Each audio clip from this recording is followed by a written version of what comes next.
Começa agora o Folha no Ar, primeira edição.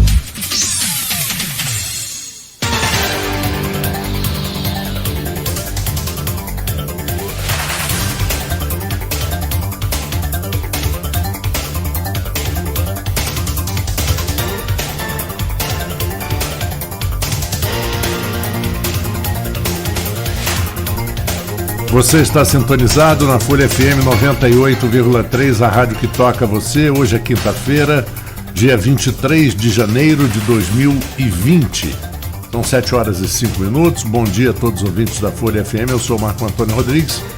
Começamos agora o Folha no Ar, primeira edição, oferecimento Laboratórios Plínio Bacelar e Clínica Proteus. Vamos aos principais assuntos e manchetes do Folha 1 e também do jornal Folha da Manhã, mas antes a previsão para hoje. Tempo nublado com possíveis chuvas à tarde, máxima prevista para 29 graus e mínima de 21. No momento, no centro da cidade, 22 graus. Na folha de hoje, um aviso para a região de alerta para chuva forte com ciclone subtropical aqui para toda a região. Camille é sepultada sob revolta e comoção. Família da menina contesta postura de salva-vidas no Farol. Deputada apaga vídeo no HGG onde cobra verba não disponível. Major Fabiana foi à unidade cobrar por emenda que não está disponível ao município. Por decisão judicial, Campos vai pagar hoje mais 25% do 13º salário de 2019. Após muita polêmica, a lei orçamentária de 2020 é sancionada. Anúncio de leilão leva a protesto em Santa Cruz. Rede contratualizada sem repasse, diretores de hospitais em nova coletiva. No Maracanã, ontem, primeiro clássico do estadual, Flamengo derrotou o Vasco por 1-0. Os nossos ouvintes podem acompanhar as nossas transmissões através dos aplicativos de iOS e Android, pelo Facebook, YouTube em Folha FM 98,3, ou pelo nosso site folhafm98.com.br. No programa conosco, o jornalista Arnaldo Neto também. Passar o jornal aqui para o Arnaldo rapidamente. Matheus Berriel, né, Matheus? Não sei porque sabe o que eu pensei agora? Berriene. Eu não sei, eu acho que é um amigo meu, Beliene. Beliene é Nino Beliene. E vários Belienes, né? Vamos seguindo, vamos colocar aqui os dois jornalistas no nosso papo, porque essa abertura nossa tem muitas manchetes aí bem controvertidas. Essa posição, por exemplo, da família em relação, Arnaldo, à postura dos guarda-vidas, isso não tinha sido colocado até agora ou já tinha e ainda estava um pouco sem aprofundar? Bom dia, Marco Antônio, bom dia, Matheus, Marcelo, bom dia sobretudo a você, ouvinte da Folha FM. Bem, essa questão ela já estava aí meio que nos bastidores, já correndo um pouquinho essa postura da família, uma postura muito compreensível para quem perde uma criança. Lógico, né? Lógico. Quem perde uma criança, perde alguém da família. Principalmente na cidade. Sobretudo nesse contexto como aconteceu. Os familiares reclamam de que guarda-vidas não quiseram entrar na água, a reclamação deles, né? O Corpo de Bombeiros também foi ouvido com relação a isso e rechaça tal informação, mas é a revolta da família que perde uma criança. Foram alguns dias de buscas, né? Foi encontrada na terça-feira e ontem sepultada a menina Camille, um caso que chama muita atenção, uma criança que mexe muito com todo mundo, uma criança de 7 anos que morreu afogada no domingo na praia do Farol de São Tomé.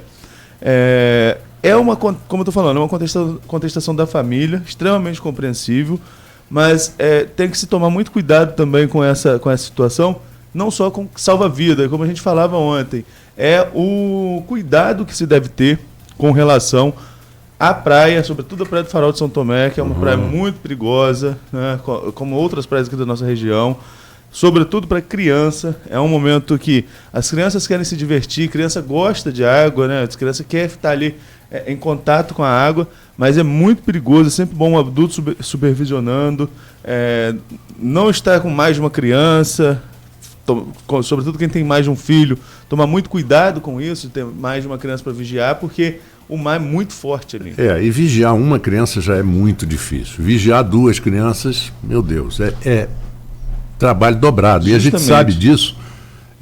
Arnaldo, você não tem filhos, mas eu tive vários e todos os meus filhos queriam entrar na água. Graças a Deus todos aprenderam a nadar muito cedo, mas aquilo que a gente comentou ontem aqui, normalmente quem morre afogado, não foi o caso dessa menina, totalmente inocente na história, mas normalmente quando morre afogado são pessoas que sabem nadar, que como você disse de você, eu não sei, eu tenho medo. Exato. É óbvio. Eu vou até o meu limite, né? Exatamente. Eu tenho 1,90 de altura, eu vou até a água na cintura, tá muito bom, um pouquinho mais às vezes, né? Mas até ali já tá bom demais. Se você vê... E conhecendo o terreno, que é o principal. Exato. Como eu sempre falo aqui, eu nasci no Pontal de Atafona, eu conheço ali aquela região. Então, todo mundo fala, né? Eu sei até onde eu posso ir, eu sei onde tem...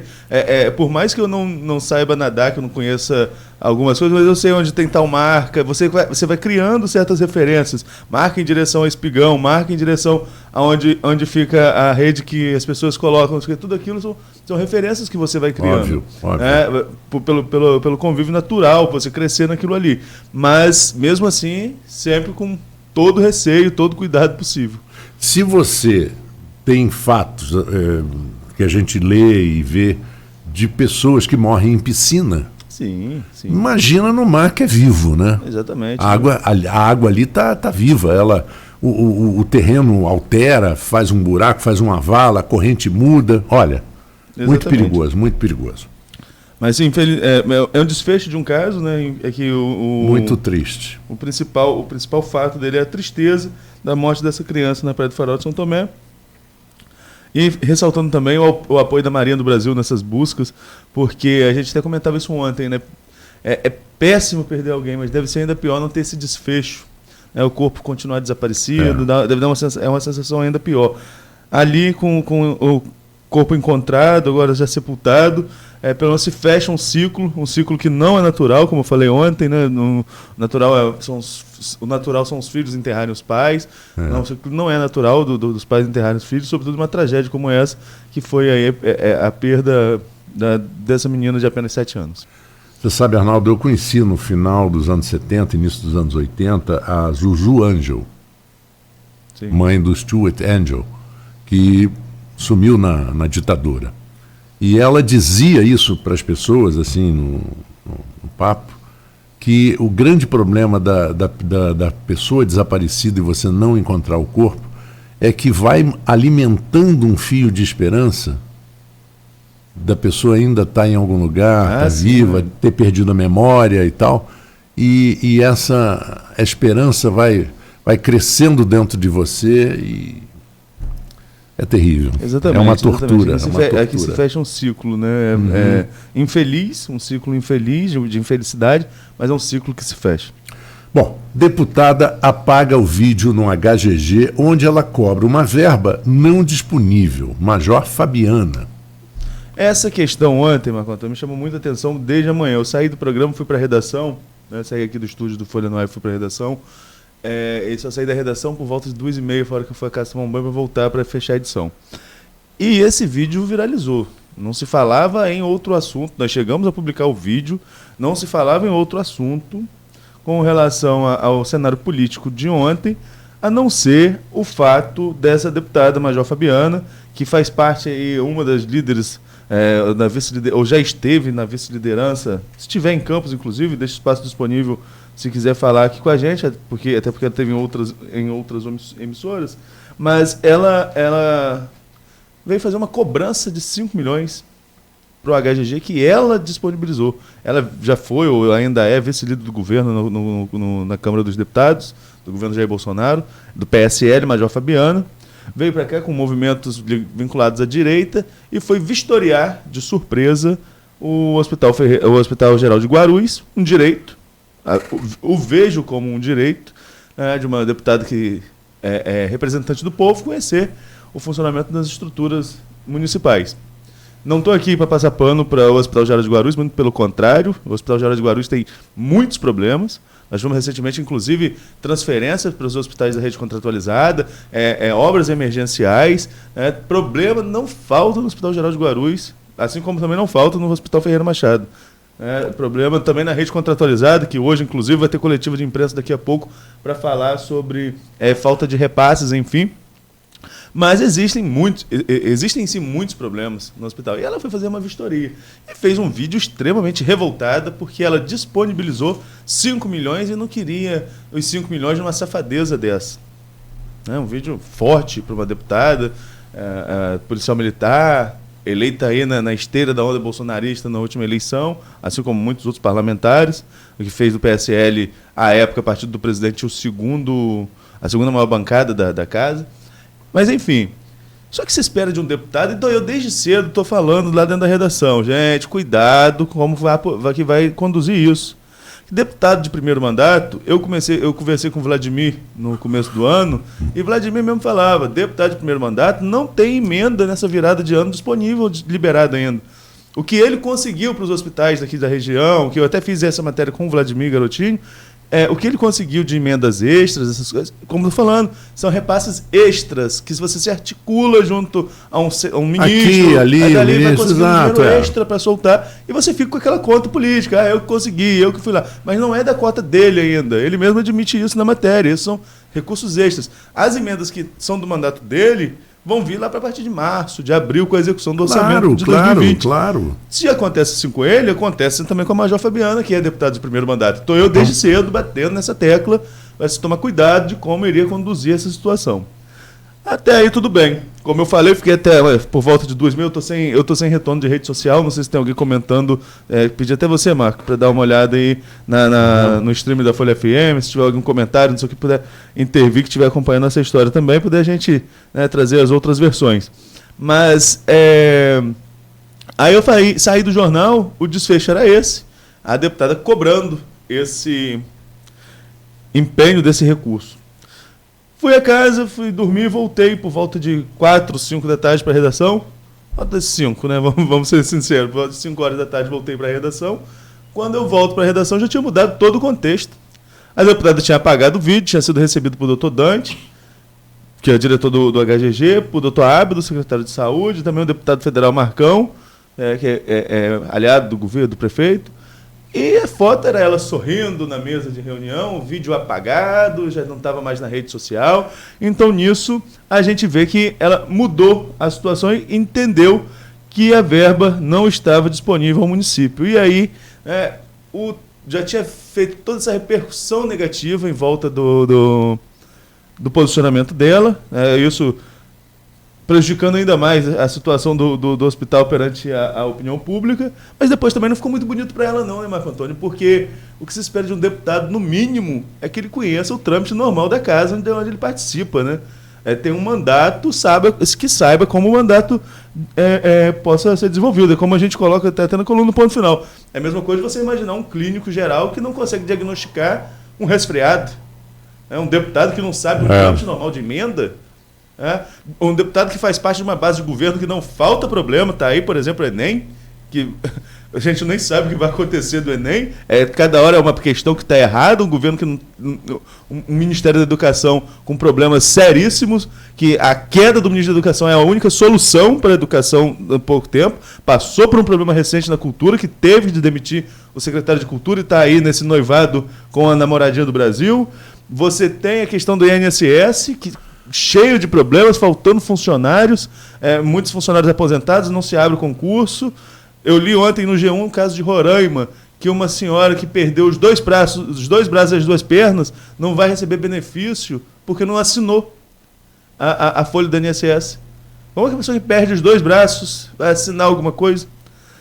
Olha só, a que ponto seria cômico se não fosse trágico. O governo tem alguns problemas. Óbvio que nessa esteira do governo Bolsonaro ele tem uma aprovação que está melhorando, saiu uma pesquisa ontem que mostrou isso, a aprovação popular que melhora, porque a economia dá alguns bons sinais. E tem outras coisas que foram feitas e que não são divulgadas também. Você tem os bons sinais da economia, acho que é o principal. Se a economia reage, claro. É o que todo mundo espera, que a economia reage, por mais que seja muito pouco. Então você tem os fatores positivos do governo, mas tem muita coisa, muitas polêmicas, e às vezes polêmicas até desnecessárias envolvendo o governo. E agora aí vem uma deputada que é da base do governo, vem a campos de surpresa e faz aí palanque. Para que isso? fazer um vídeo sem saber que a emenda dela nem disponível está ao município. E nem é ano eleitoral para ela, né? E vamos ser muito sinceros, um papel ridículo. Um papel ridículo. Uma deputada que não sabe que a emenda dela ainda não está na conta do município. Eu acho até que sabe, veio fazer, gracinha mesmo. Será que veio fazer gracinha? Será que veio fazer gracinha? Só pode você ser. sair do Rio para vir para Campos fazer gracinha, num calor desse. Rio de Janeiro cheio de opção. Embora tenha tempo de chuva, Rio de Janeiro cheio de opção para você se divertir. No dia de folga major, né? Vai tomar um chopinho. Um dia de folga, de recesso parlamentar. Claro que visitar suas bases, fazer visita às bases é importante, mas fazer visita não é fazer... Né? Não é fazer circo, para não usar outro termo. Vamos falar de circo para não usar outro termo. Porque é realmente revoltante. A gente estava conversando com a Luísa ontem por telefone, é muito nosso, né? É jornalista que não sabe o que é lead. Chegar um jornalista na redação, faz o lead aí, não sei o que é. Não tem como. Para quem é o nosso ouvinte que não é habituado a esse nosso linguajar de jornalista, o lead é o primeiro parágrafo da matéria que tem que ter as principais informações. O que, como, quando, onde, por quê. Então você tem que resumir sua matéria nesse primeiro parágrafo. O que você vai contar? E a explicação vem depois. E depois você conta a história. É lógico. Então, um jornalista que não sabe isso não tem condições de ser jornalista. Também não dá para acreditar que um deputado que não saiba um trâmite de emenda... a sua própria emenda, como ela disse, né? Queira continuar no Congresso Nacional. É realmente um fator que chama muita atenção, mas... O importante é que essa emenda venha, né, já que ela destinou esses 5 milhões, que outros deputados também destinem outros milhões. Né? Tem aquela confusão dos milhões de Bruno Dauaire com Mérida, tem confusão aí dos milhões de Witzel para reforma. São tantos milhões que se anunciam e na prática a gente não vê a aplicação. Dá vontade de botar tudo na mesa e falar assim, olha, vem cá, todo mundo, esse aqui de quem é? Seu? Prova. O primeiro. prova. Cadê, onde está o dinheiro? Né? Onde é que está o dinheiro? O Mérida mandou ali o recibo, um comprovante para a Luísa do blog Opiniões, do repasse desse recurso. Tem que ser assim mesmo. Se conseguiu o recurso, prova que o recurso foi comprovado, prova que está em conta. Sim. Né? Aí as coisas começam a andar um pouquinho melhor. E tem que ter recurso mesmo. Os deputados têm que conseguir suas emendas para os municípios das suas bases eleitorais, até porque na hora de vir pedir voto todo mundo vem aqui, né? Eu não consegui ver quantos votos a Major Fabiana teve, mas ela teve apoio de movimentos de direita, como eu falei, eleita nessa esteira do Jair Bolsonaro em 2018, e com certeza a direita deve estar querendo marcar sua posição, seja para a eleição para vereador, seja para a eleição a prefeito, e a visita da Major seria nesse sentido. Só que é um tiro que sai pela culatra, depois que ela apaga os vídeos e aparece uma foto aos risos na mesma mesa que o doutor Ábido, conversando ali muito bem, sendo recebido pelo secretário, pelo diretor, pelo deputado. Né? Acho que acabou virando o jogo. Se era para fazer uma crítica ao sistema de saúde de Campos, que já é altamente contestável, quem sai mais criticada desse episódio é a deputada Major Fabiano. Em outras palavras... Parece teatro, né? Parece um esquete de humor. Vamos lá. Após muita polêmica, a lei orçamentária de 2020 finalmente sancionada. Essa lei orçamentária, ontem eu cheguei a falar aqui, Marco, não sei se você lembra.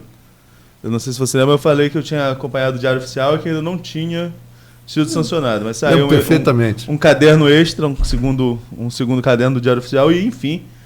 A lei foi sancionada ontem, 1,88.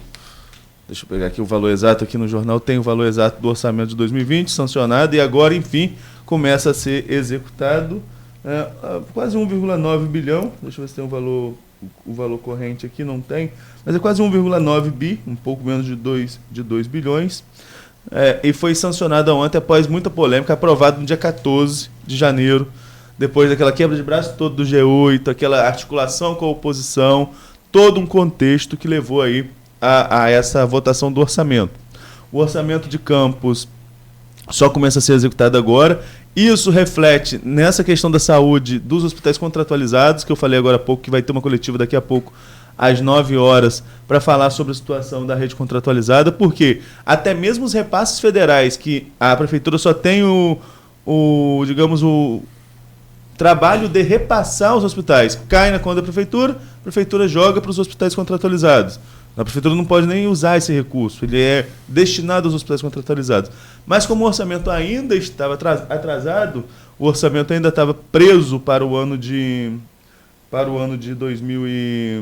2020, esses recursos não estavam chegando aos hospitais. Agora, com o orçamento sancionado, enfim, publicado no Diário Oficial, é muito provável que hoje ainda, ou nos próximos dias, o município faça esses repasses para os hospitais da rede contratualizada, o que pode desafogar um pouquinho aí a situação, que também não é fácil, do Plantadores de Cana, da Beneficência Portuguesa, do Hospital Escolar Álvaro Alvim, e qual o quarto hospital, a Santa Casa de Misericórdia, os 4 principais hospitais. Tem um comentário aqui, o Arnaldo, do Luiz Mauro Macabu Pacheco, falando que ontem na InterTV uma entrevista do presidente do Sindicato dos Médicos, que os médicos contratados estão há mais de 7 meses, né? O doutor Zé Roberto Crespo, eu conversei com ele também entraram na justiça de novo, né? Eu conversei com ele hoje é quinta, na terça-feira, antes da Assembleia que eles tiveram na terça-feira, uns 15 minutos antes eu liguei para o doutor Zé Roberto só para sondar qual seria a tônica ali da Assembleia, e ele comentou realmente isso comigo, que tem médicos da rede contratualizada, existem médicos da rede contratualizada que já vão para 7 meses de salário atrasados, né? Uhum. Seria desde maio, né, o pagamento atrasado desde maio, isso sem falar folhas de 13º, inclusive de anos anteriores.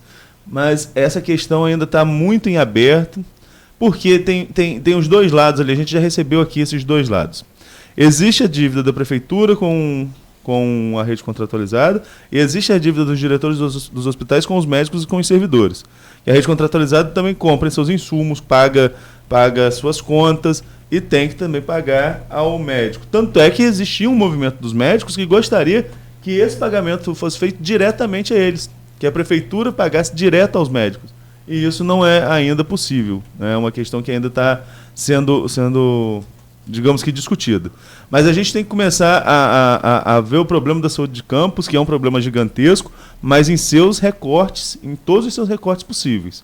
Uhum. Você tem o problema da rede pública de saúde, o que cai sobretudo sobre os 2 principais hospitais, que são Ferreira Machado e HGG, e você tem o problema da rede contratualizada, que dá suporte à rede pública, que aí envolve sobretudo os 4 maiores hospitais, que são, como falei há pouco, Plantadores de Cana, Santa Casa, o Hospital Escolar Álvaro Alvim e a Beneficência Portuguesa, né? Então são dois grandes problemas da saúde de campus. Não existe um grande problema. São 2 pontos muito, muito relevantes que devem ser debatidos com relação à saúde pública de campus. Em um caso, com a rede pública, qual é o grande problema e o que o Sindicato dos Médicos contesta? Lá em agosto, quando terminou a greve da saúde, foi feito ali um acordo para o fim da greve. Esse acordo previa ali gratificação, questão de gratificação e substituição, questão de atendimento, não ser um atendimento fixo em horários nos postos de saúde, mas ser por produtividade, ao invés de cumprimento de horário, ser produtividade, ou seja, que os médicos fizessem alguns dias nos postos mais distantes, outros dias no posto mais no centro da cidade, levando em consideração aí toda a particularidade geográfica do município. E todos esses acordos foram assinados, foram apalavrados, digamos assim, lá em agosto, para o fim da greve dos médicos. E o que o sindicato contesta? Que esses acordos não estão sendo cumpridos. E até mesmo por isso eles sinalizaram, como nós trouxemos matéria ontem, que vão à justiça pelo cumprimento desses acordos. Isso é uma coisa. Outra coisa, a situação dos hospitais contratualizados. Esses têm dívidas que já se arrastam aí, salvo engano, se tiver algum diretor ouvindo a gente, pode corrigir a gente. Acho que são 3 meses de atraso de repasse da prefeitura.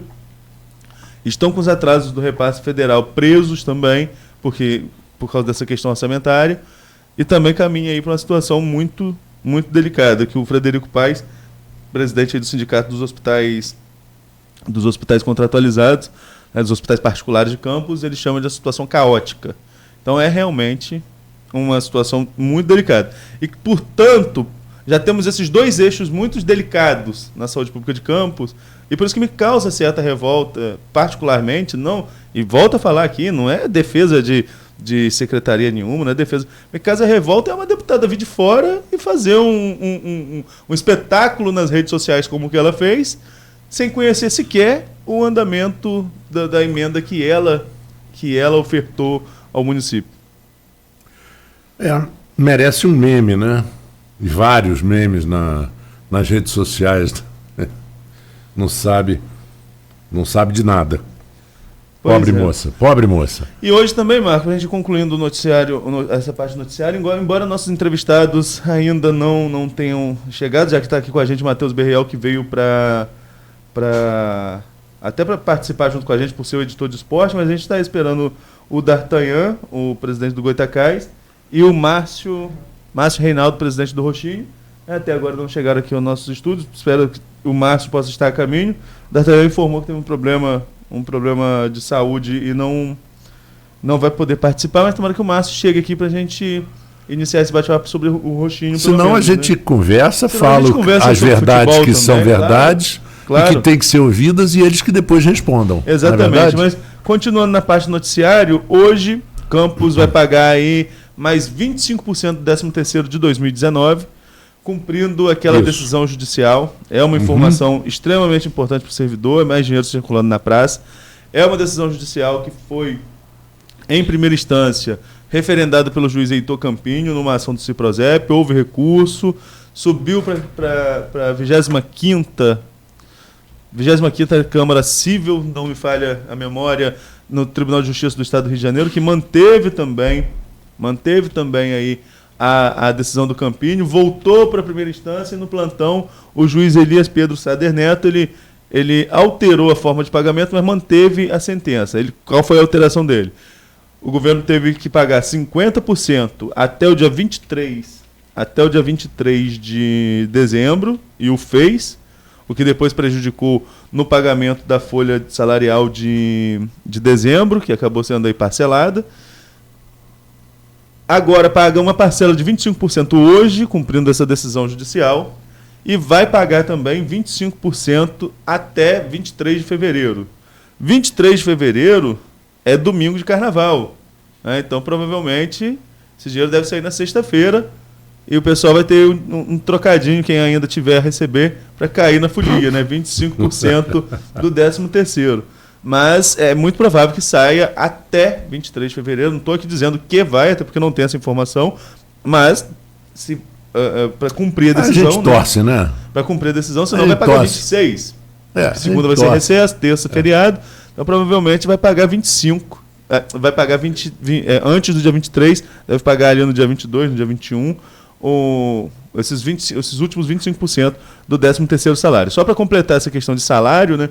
Ontem a gente falou aqui também sobre São Francisco, que a prefeitura tinha anunciado o pagamento de parte da folha, de dezembro aos contratados e comissionados, os efetivos já tinham recebido, e enfim, esse pagamento aconteceu ontem, a prefeitura confirmou que pagou aí ao pessoal contratado e comissionado da Prefeitura de São Francisco de Itabapoana. Então, só confirmando essa informação. Arnaldo, levando em conta a quantidade de participações no grupo Opiniões e Folha no Ar, mas é tanta gente que entrou, e tanta gente com argumentos tão equilibrados e tão coerentes em relação a essa situação do futebol de Campos, que eu acho que a gente tem assunto para 2 horas de programa, só comentando os comentários e interagindo com os nossos ouvintes e telespectadores. É verdade, mas antes de a gente virar o bloco, Marco, sei que a gente já está ultrapassando aí o bloco comercial, mas só falar sobre essa questão do leilão lá da usina Santa Cruz, que levou a protesto. É verdade, as casas dos funcionários, né? A vila dos funcionários. A usina, ela ficou ali devendo, segundo o posicionamento dos ex-trabalhadores, foi devendo ali questão de dissídio, questão de fim de uma dívida trabalhista grande. Uma dívida trabalhista grande, e alguns ficaram ali com a área, construíram suas vidas ali. E agora vai tudo a leilão. Isso está gerando aí uma instabilidade, né? Já tivemos esses protestos ontem. O leilão está previsto para o próximo mês, dia 4 de fevereiro. É um leilão que vai movimentar e muito aí o noticiário ainda nos próximos dias. Será que essas pessoas vão perder suas residências? Como que isso vai ficar? Existe regularização desses documentos para essas pessoas que têm suas residências lá? Né? Dos cartazes levantados ontem no protesto, que está aqui até na capa da Folha da Manhã de hoje, é que somos moradores e não invasores, né? E aí, são moradores e tem o seu documento? Eu lembro do processo de desapropriação do Açu, por exemplo, né, aqui do Porto do Açu em São João da Barra. Muitos dos nossos moradores lá do Açu não tinham a regularização do terreno, né, e por isso foram até muito prejudicados. Houve até a época um consenso da prefeitura de primeiro tentar regularizar a situação desse cadastro imobiliário dos moradores do Açu, para depois começar o processo de desapropriação, para não prejudicar essas pessoas, ou para prejudicar menos essas pessoas, porque é um processo muito traumático, né, de desapropriação. Não é a mesma coisa daqui, que aqui vai ser um leilão, mas a gente saber como que está a situação dessas famílias também, né? Será que essas famílias estão regularizadas? Elas receberam a posse daquela propriedade e posse daquela terra onde construíram, onde fizeram suas vidas?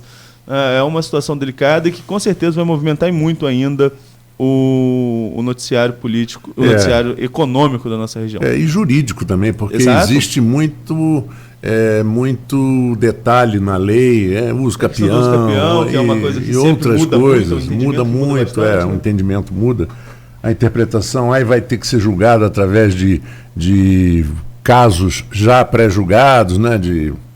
Bom. E só para a gente fechar o nosso bloco aqui também com mais informações, nós estamos em apuração desde as 5 da manhã, o repórter Ícaro Barbosa está na rua acompanhando, porque foi deflagrada hoje mais uma fase pela 146ª Delegacia de Polícia de Guarulhos, em conjunto com a Polícia Militar. Foi deflagrada hoje mais uma fase da Operação Guadalajara, em Campos, que visa cumprir 6 mandatos de prisão na área que ficou conhecida ali como as Casinhas do Nolita, no Parque Santa Rosa. Além dos agentes da Polícia Civil, a operação conta com 7 viaturas do 8º BPM e o objetivo é a repressão aos altos números de homicídios na cidade, sobretudo ali naquela região de Guarulhos. Guarulhos realmente vem com alto índice de homicídios nesse ano, sobretudo em relação ao ano anterior. Ontem nós conversávamos aqui sobre segurança com o Anderson Campinho, que é secretário de Segurança Pública de São João da Barra, e com o Eduardo Dias, que é PM da reserva e atua lá na área de segurança em São Francisco de Itabapoana, e eles mesmos falavam sobre isso, né, que quanto é necessário você cobrir o litoral nesse período, sobretudo aquela área ali do litoral mais procurado, Farol e as praias de São João da Barra e São Francisco, mas também de não descobrir a área de conflito, que é essa área de Guarulhos, e a Operação Guadalajara, então, mostra esse planejamento aí para não deixar nenhum lado nem o outro sem o atendimento da Polícia